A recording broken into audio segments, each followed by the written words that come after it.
Minister of Efficiency, Innovation, and Digital Transformation. That's a huge title. We place a lot of store in what you do, and that we have carved out a section of the government to address this shows the seriousness of the government in these matters. I'm not seeing Minister Williams. I have her on my... No, Minister Williams should be here, but I see the Financial Secretary.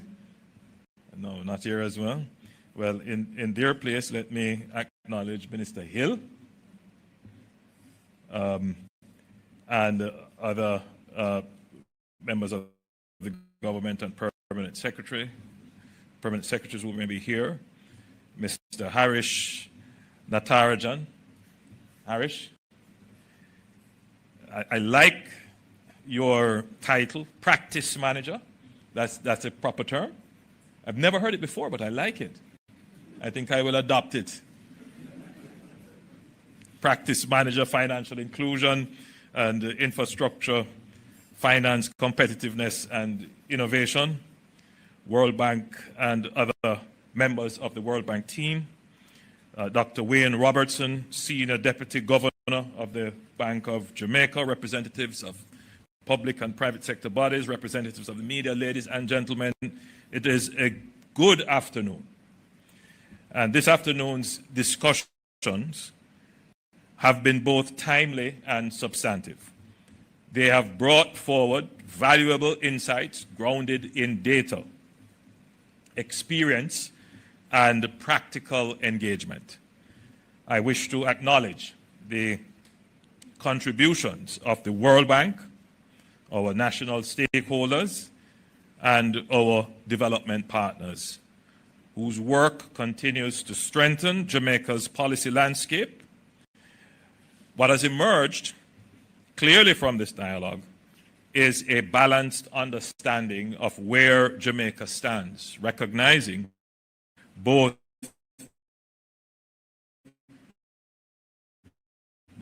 the meaningful progress we have made, the opportunities, important management and reform that is practical and implementable. By the way, this doesn't mean that we're not going to target things that may be difficult. This is still an expression of our ambition. The true value of these discussions, however, not be measured by the quality of analysis alone, but by the strength of the actions and the partnerships that follow. That is the standard by which we must judge ourselves. Jamaica understands resilience. It is not an abstract concept to us. It is a lived experience embedded in our national story. But resilience alone is not enough. Resilience allows a nation to withstand difficulty. It does not by itself guarantee progress. The true test of leadership is whether moments of disruption are transformed into opportunities for advancement. To recover is necessary. To advance is imperative.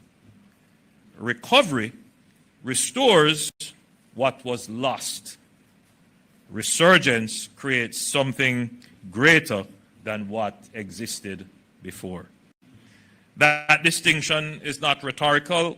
It has practical consequences for every policy choice we make, particularly in the context of how we approach post-Melissa reconstruction.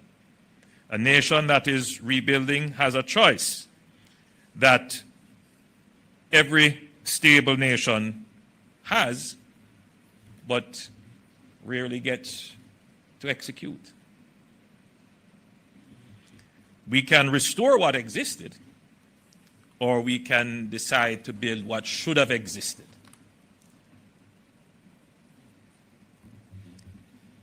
Melissa has forced reconstruction of roads, schools, health facilities, and housing at a scale that would otherwise have taken us decades to do. The question is whether we do this with the systems and standards of the past, or whether we use this moment to embed digital infrastructure, resilient design, and modern governance into the foundations of the Jamaica we are building forward. That is the obligation of leadership, to ensure that the Jamaica which emerges from this is stronger, more connected, and more prepared than the one that existed before Melissa. This means greater investment and genuine innovation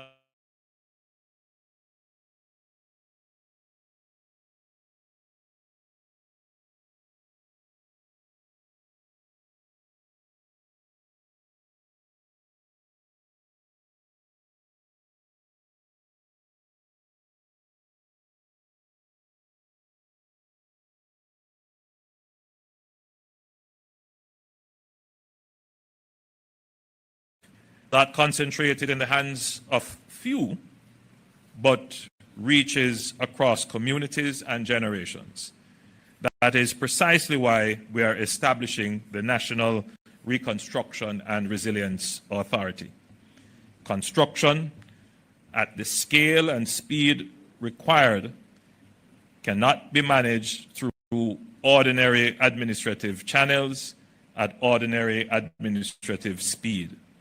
NARA's mandate is clear: move fast, coordinate across institutions, cut through bureaucracy without cutting corners, and deliver results that are visible to the people who most need them. At the center of that transformation is digital capability.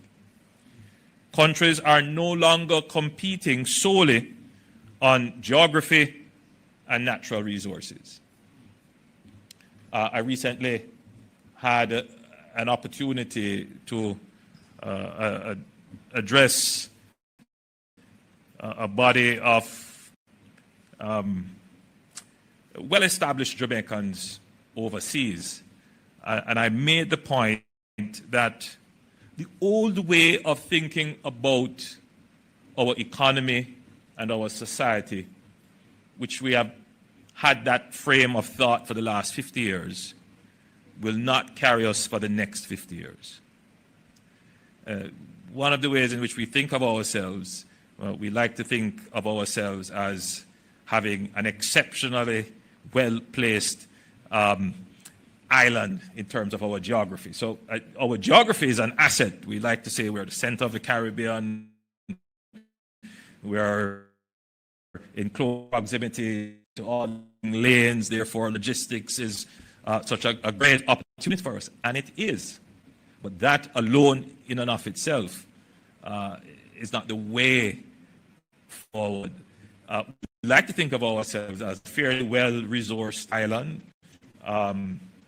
We've had bauxite, we have best quality foods, and in terms of agriculture and agro-processing, we have great opportunities in limestone. We have all kinds of resources. So we tend to look at our economic opportunities in terms of geography and in terms of resources.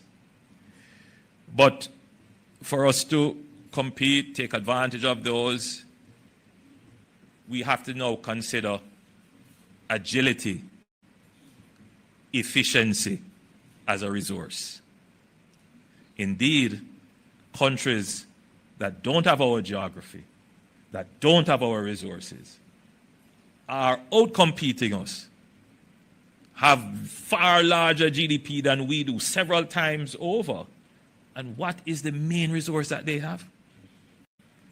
Agility, efficiency. They create an environment where people want to come and live, want to do business. I mean, that's what we say in our Vision 2030, Jamaica, the place of choice to live, work, do business, raise families. We must truly change our mindset to make efficiency and productivity a resource for Jamaica. That will be the new frame of thinking about our economy, about our society. Efficiency as a resource, productivity as a resource. So countries are no longer competing solely on geography and natural resources. They are competing on agility. They are competing on how efficiently and data and apply technology effectively. We need to embrace digital transformation. We need to embrace the digital society. We have seen this clearly in the case of countries like Estonia, which rebuilt its entire public administration around a digital identity and data exchange architecture, not simply moving existing processes online, but redesigning how the state functions. The result is a public service that operates with a fraction of the bureaucracy at significantly lower cost and with measurably higher citizens' trust.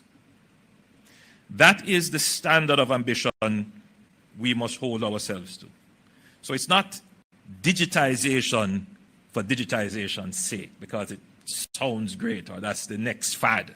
That's not what we're about, but a fundamental redesign of how we govern and how we serve.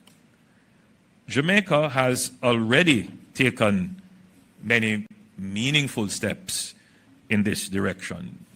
You could look at the Tax Administration Jamaica online platform with reduced compliance costs for thousands of businesses. One of the things that I'm really happy about that I was able to move through quickly with the support of Minister Vaz and Minister Marks was the motor vehicle registration online and the removal or redefining the requirement for fitness. People stop me all the time. I say, thank you for that, Prime Minister. I don't have to be in this long line. And it's really meaningful. We did that as a sign to the public to say, if you embrace digitization, this is how much it will save you in real time and resources. So we have been taking some steps. And these are not isolated improvements. They are part of a broader shift towards a more responsive and citizen-centered state. A small entrepreneur in Clarendon can now access markets beyond local boundaries, reaching customers across Jamaica and internationally. Manufacturers can optimize supply chains through digital systems.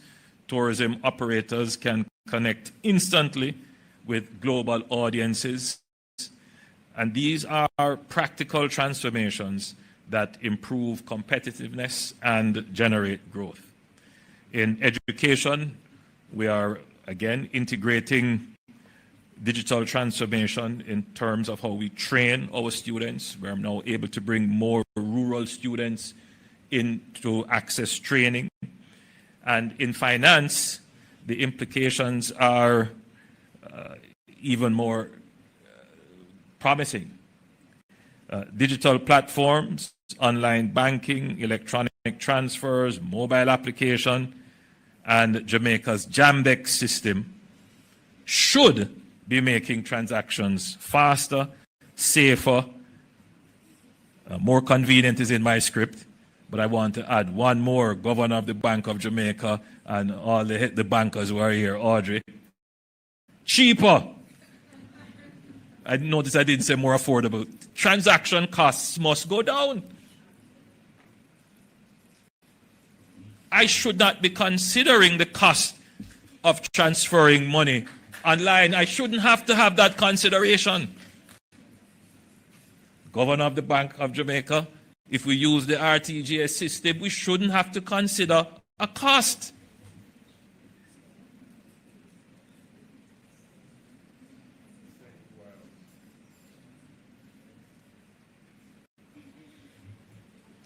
Read my expressions, not just my words.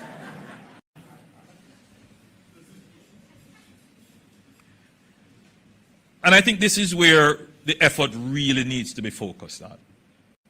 Digitization for financial inclusion. We have not moved fast enough on this matter. We took a step, we invested in Jamdex. One would have thought that by now the take up and use of Jamdex would have been much more than it is.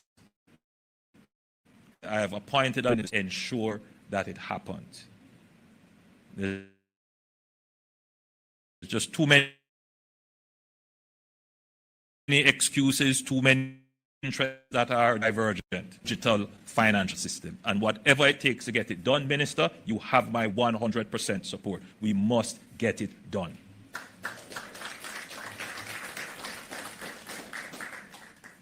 During the pandemic,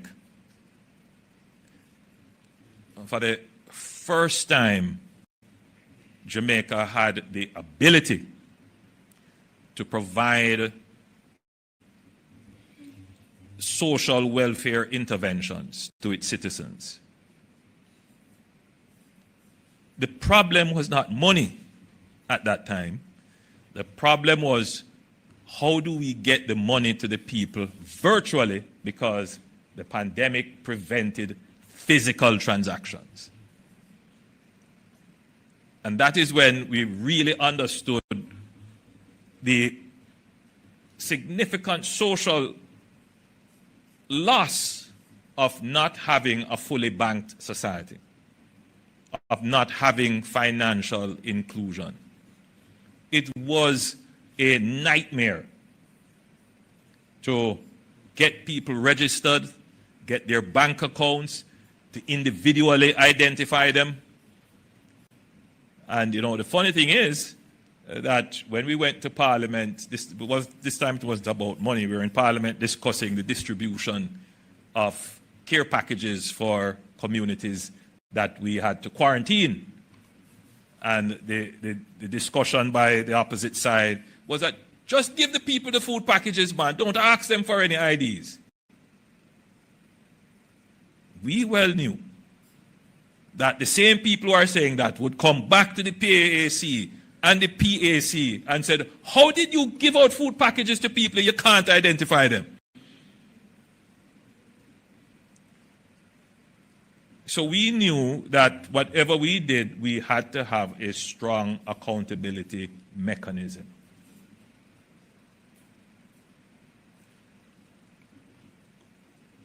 Had we at that time structured and delivered the NIDS, the National Identification System, and had a fully digital payment and transaction platform with the society fully banked, it would be the push of a key on a keyboard and the delivery of the resources to the people who needed it. In identifying people who should receive whatever care or support packages, everyone would have their ID be simple to show, and the verification process would be easy. But we know the history of the opposition to having this kind of digital platform and identification. One did not think that 4 or 5 years after, we would have Hurricane Melissa, where communities were cut off, and we would have to again provide welfare benefits in mass, or care packages, humanitarian relief packages to persons, and then the question again would arise, how do we give out packages to people we can't identify? And how did you use the money that you got? This is a perfect example of how the integration of technology reduces the bureaucracy and improves accountability. So we need to get this done, Minister. We've been talking about it. We've been going around in circles. As I said, there are divergent perspectives on a unified payment platform, divergent perspectives on which systems to use. We need to make some final decisions, put in place the legislation. Legislation, much of it is already in place. And we may need to use some moral suasion on the actors to ensure that the digital transformation in the financial sector in particular moves quickly. And that when it is done, the promise of faster transactions, more convenient transactions, but I'm going to stick to my term, cheaper transactions. Jamaicans understand when I say cheaper versus less expensive or affordable. Right? The transactions costs are too high, much too high.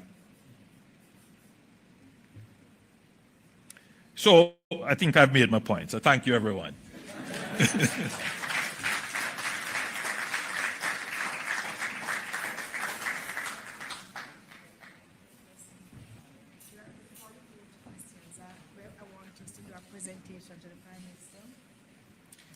All right, so before we go to the questions, which I know are burning, we're going to do a presentation at this moment. So inviting Mr. Naranjan to join us here. And Mr. Prime Minister, you as well.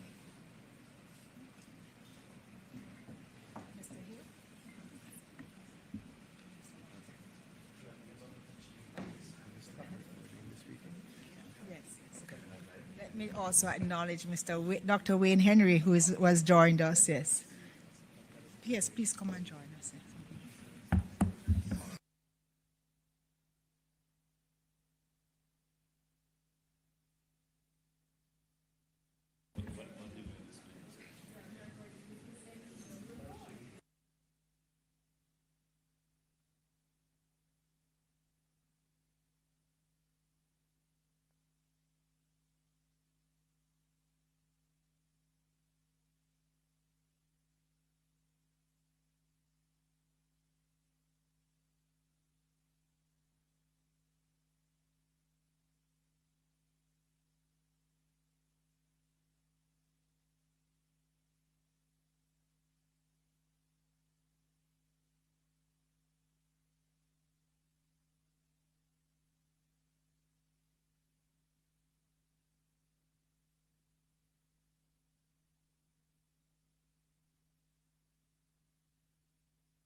So I was mentioning that from 2000 to 2015, Jamaica was one of the leaders in the payment space globally as well as in Latin America.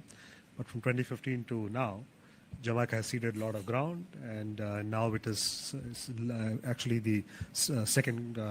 It is in the bottom 50% of the progress in Latin America.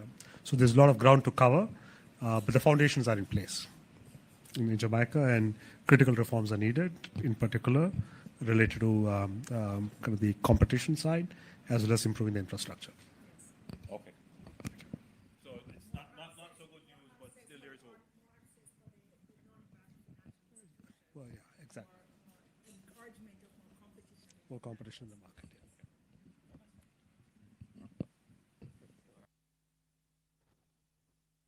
Thank you, Mr. Prime Minister. Here we go. Yes, thank you.